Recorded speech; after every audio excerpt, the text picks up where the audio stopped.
The Jeep Compass key fob, used from 2007 onwards, allows keyless entry but requires occasional battery replacement. First, fully extend the mechanical key. Insert the key into the designated slot on the fob.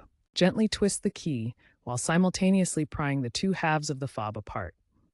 A small flathead screwdriver or a specialized key fob tool can assist with this process. Be cautious to avoid excessive force that might crack the plastic casing.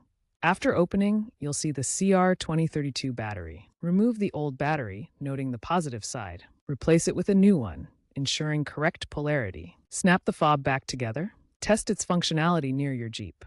Always use insulated tools to avoid static discharge when handling the key fob's internal components.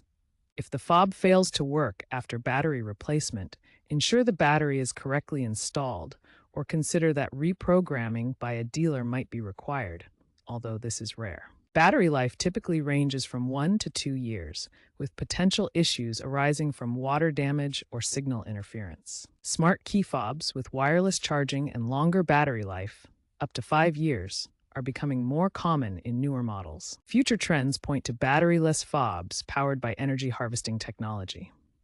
Clean any corrosion with isopropyl alcohol if you see it.